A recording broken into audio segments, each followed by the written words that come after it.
Assalamualaikum warahmatullahi wabarakatuh. Sebelum menjawab pertanyaan, saya tanya dulu pada Abu Cokro, nyampu lingit-lingit. Oh, lingit benar-benar. Nah. Jadi pada umumnya lingit itu terjadi atau kita laksanakan ketika membaca kalimat tauhid la ilaha illallah. Nabi berkata atau bersabda, jadidu imanakum. Hendaklah kamu perbaru iman kata. Hendaklah kamu jadikan iman kata itu bersinar dan bercahaya. Di para sahabat bertanya, ya Rasulullah, kaifa nujadidu imanana? Bagaimana kamu perbaru iman kamu? Bagaimana kamu usahakan iman kamu itu bersinar? Nabi menjawab, bidzikri bikasrati dzikrillah. Dengan kita perbanyak berzikir la ilaha illallah. Di verse 32. Biasa kita baca itu ketika kita baca samidah tahlil atau sehabis salat kita juga bertahlil. Jadi terjadi lingit itu. Bolehkah lingit yang demikian? Kebanyakan la ilaha illallah, la ilaha illallah, la ilaha illallah. Ada lingit lagi? La ilaha illallah, la ilaha illallah. Ada lingit lagi? Ya qawiyu ya matin, ya qawiyu ya matin. Jadi kalau mau lihat praktek yang demikian, kalau mau diskusi panjang, ya, datang dulu ke tempat Uya. Datang ke Labuan Haji boleh, akhir puasa Abuya pimpin di Labuan Haji.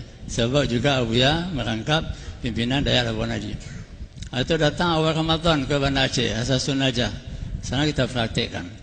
Nah, yang pertama tentang la ilaha illallah. Membaca kalimah la ilaha illallah itu mesti benar. Apa sih hikmahnya? Apa sih rahasianya? Apa sih logikanya? Bahwa zikir itu sunat berjamaah dengan suara jihar. Kalau sendirian enggak apa-apa la ilaha illallah. Tapi kalau sudah jihar, ada mengandung unsur ta'lim. Kalau imam memimpin zikir, ya, imam tidak boleh madhab kiblat, tapi dia madhab ke sebelah kanan atau madhab ke jamaah. Memimpin zikir supaya lingitnya itu sama, membaca kalimahnya sama. Ini yang terjadi kita lihat. Azan dulu umpamanya di mana-mana. Sepanjang Abuya perhatikan di Jakarta pada Aceh. Contohnya, asyhadu an la ilaha illallah 2 kali hanya. Ada 3 kali. Asyhadu an la ilaha illallah. Coba perhatikan. Perhatikan apa mesti di sini, ya, pagi ataupun mesti mana, itu salah dipanjangkan ha itu. La ilaha illallah, asyhadu an la ilaha illallah, ini enggak? Ha illallah, salah. Yang kedua terlampau cepat, la ilaha illallah, la ilaha illallah, la ilaha illallah, la ilaha illallah. Gagal doha. Dosa. Ya. Dan yang ketiga ialah yaitu dia wukuf di tengah-tengah, itu bisa mati kafir dia. La ilaha illallah, la ilaha illallah, mesti satu nafas dibaca. Itu mursyid Al-Kansyabandiyah ataupun wakil mursyid mentalkinkan membaca kalimat la ilaha illallah 3 kali dalam satu nafas. 3 kali dalam satu nafas dengan dipahami maknanya, tidak Tuhan disembah melainkan Allah. Sebagaimana mencontoh Nabi Muhammad mentalkinkan kalimah la ilaha illallah dibaca 3 kali dalam satu nafas dengan dipahami maknanya, tidak Tuhan disembah melainkan Allah Ta'ala. Jadi kita sambil lidah membaca, kemudian juga dipahami maknanya. Jadi kalau tidak terpahami maknanya, nada bekasnya iman kita itu beriman. Itu yang penting diperhatikan. Kemudian lingit yang biasa kita baca waktu sama dia tahlil. Tahlil itu artinya menyebut la ilaha illallah bersuara. La ilaha illallah, la ilaha illallah, itu tahlil. Tapi kalau di hati itu bukan tahlil yang mana? Itu kalau dalam tarikan Nasyabandiyah namanya zikir nafi isbat. Nafi isbat, ya. Nah, jadi kalau mau tahu, ini buku biarnya ada saya bawa. Silakan tanya ya sama supir biar ada itu buku zikir. Ya, ini lingitnya. Tahan nafas, ditahan dulu di bawah pusat, bukan mulut, ya. Ini hanya sebagai gambaran saja. La ilaha illallah. La ilaha illallah. La di pusat, ilaha ke kepala ubun-ubun, illa di bahu, illallah. La ilaha illallah ke hati. Nada suara. Coba latihan 3 kali, bisa. Tingkatkan lagi 5 kali, bisa. 7 kali, 9 kali, 11 kali, 13 kali, 15 kali, 17 kali, 19 go, 20 sago paling banyak. Kalau yang muda-muda kayak Abu Syatwan ini bisa cukup 20 sago. Biar dulu waktu usia 18 tahun sampai usia 50 tahun bisa 21 kali. Tapi jangan dipaksa. Kalau mampu hanya 5 kali, jangan dipaksa 7 kali. Kalau mampu 3 kali, jangan dipaksa sampai lebih. Dan sekaligus itu akan menyehatkan jantung kita. Ya, menyehatkan jantung kita dengan tahan nafas. Sebagai contoh, itu ada semacam olahraga tahan nafas ala Jepang. Yang campu agak minum, pakai olahraga. Aku tahu gede balapangan. Tarik nafas. Alipu ringan tu, boleh cewek je. Ada yang ditinggal 2 minit. Kemudian kembali nafas. Nah, itu sebagai contoh dari segi kesehatan. Itu Jepang berpendapat sangat-sangat menyehatkan jantung kita. Nah, maka ingat kepada zikir kita, zikirlah nafi isbat tadi. Nafi isbat la ilaha nafi isbat illallah. Jadi sekaligus mengandung nilai ibadah. Kalau ala Jepang itu tidak ada nilai ibadahnya, itu hanya nilai kesehatan yang dunia sifatnya. Nah, itu namanya zikir nafi isbat. Nah, satu. Yang kedua, zikir la ilaha illallah. La di kalbun, ilaha di ruhun, illallah ke kalbun lagi. Maka kita serentak la ilaha illallah, la ilaha illallah, la ilaha illallah. Ini ingin ulai sih. Kan ingin ulai kan. Itu bahas serentak.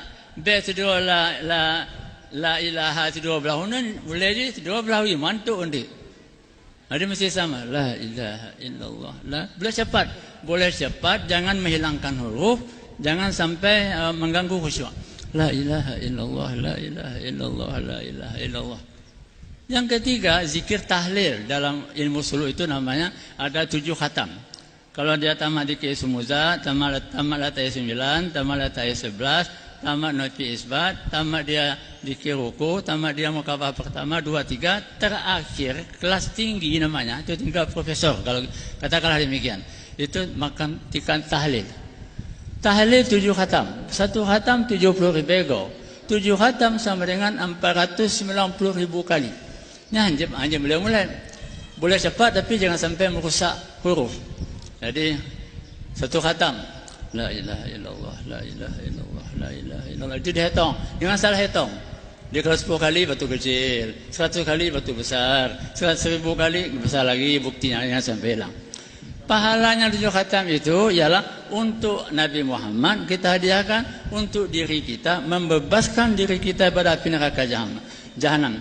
Kemudian untuk ayah kita, ibu kita, membebaskan ayah kita dan ibu kita daripada neraka jahanam. Dan hadiahkan kepada aulia-aulia ataupun wali sesudah dan sebagainya. Nah, itu kalau lingit ya, kalau itu arti lingit dalam zikir tarikat Naqsyabandiyah ya. Dan tentang sama dia ini Yaqawiyah Matin. Kalau mau baca Yaqawiyah Matin itu bagaimana? Minta maaf ya, ini bukan bisnis. Biar dan nyusun buku fikih salat menurut mazhab Syafi'i. Biar sampai awak tanya orang awam salah blow di lapangan ataupun di pasar. Nanti kalau di blow buku fikih salat ala Wahabi atau fikih salat ala Yasfi As-Siddiqi, nya bid'ah benar. Ya, ataupun fikih salat yang bertentangan dengan mazhab kita Imam Syafi'i. Kitanya nyatikan Ahlussunnah Jamaah mazhab Imam Syafi'i pertama kali masuk di Asia Tenggara di Aceh. Dari Aceh lah dikembangkan Islam dan dikembangkan mazhab Imam Syafi'i ke seluruh Indonesia sampai ke pelosok-pelosok apalagi di kota-kota. Kalau kita rubah dengan mazhab lain itu bisa benturan. Jadi mesti kita berdomani itu. Ya Yaqawiyah Matin begini. Ini Ismul A'zam dulu. Kita belajar Ismul A'zam. Allah Ta'ala menyembunyikan Ismul A'zam. Entah yang mana Ismul A'zam daripada 99 nama itu. Ada ulama berpendapat Ismul Azam ada dalam susunan 99 nama itu. Ya Rahman, Ya Rahim, Ya Malik, Ya Qudus, sampai akhirnya. Sampai hari ini belum ada kesepakatan ulama-ulama zikir apa yang dibaca oleh seorang waliullah, ulama yang saleh di hadapan Nabi Sulaiman. Hai Nabi Sulaiman, nipik mata, buka mata. Begitu mata dia pising, dia pising, kemudian dibuka, istana Siti Balqis sudah ada di sampingnya istana Nabi Sulaiman. Bayangkan, syaitan nggak mampu jin itu. Jin mampu dia mengkabli antakuma mimakami sebelum saya rapat. Sebelum berarti sengaja enggak, kata Nabi Sulaiman, saya mau lebih cepat lagi. Nah, maka kalau nggak salah nama ulama itu apa sih begitulah. Bisa kita baca dalam kitab Sawi-Sawi Jalalain. Jadi itu pising mata yang ke Nabi Sulaiman, ya Rasulullah, buka. Muna dipit mata, muna dibuka. Di sana Siti Balqis ada samping. Saya sudah datang Siti Balqis tahu, ini sana saya nih ya. Kapan pindah ke sini dan sebagainya. Panjang ceritanya. Jadi Ismul Azam ini ada ulama berpendapat Ya Rahman Ya Rahim. Ada ulama berpendapat yaitu Ya Qawi Ya Matin. Ada ulama berpendapat Ya Hayyu Ya Qayyum. Ada ulama berpendapat Ya Malikal Mulki Ya Dzal Jalali Ikram. Jadi kalau dia mimpin Asmaul Husna itu Rahman lain diulang. Nanti kalau ibadah tarawih di Darussalam Abu Naji itu memang sudah diamalkan sejak Syekh Muhammad Ali. Coba perhatikan dia. Ya Qawiyyu Ya Matin, Ya Qawiyyu Ya Matin, Ya Qawiyyu Ya Matin. Serentak. Nggak boleh begini, nggak boleh. Ya Qawiyyu Ya Matin, Ya Qawiyyu Ya Matin. Itu namanya lingi zikir dalam usul. Begitu diamalkan yang sepanjang Buya melihat dengan mata Buya kepala sendiri. Sejak usia 12 tahun meninggal Syekh Muhammad Ali, saya selalu mengikuti beliau itu salat jamaah. Karena rumah Buya Darussalam itu berdampingan dengan surau atau dengan dayah ataupun dengan tempat salat. Jadi lingi yang lain saya nak tahu. Kalau kita lihat lingi sadati dan sebagainya itu saya nak tahu bagaimana caranya. Jangan nonton sadati atau ratu itu sudah dilarang oleh Syekh Muhammad Ali. Dipanggil ahli ratu, dipanggil yang punya sabotri yang sedati. Oh ini buang, oh ini buang, ini buang, ini buang. Nah, itu sudah diseleksi semua. Demikianlah, mungkin agak panjang sedikit penjelasannya. Terima kasih atas perhatian. Adanallahu wa iyyakum ajmain. Wassalamualaikum warahmatullahi wabarakatuh.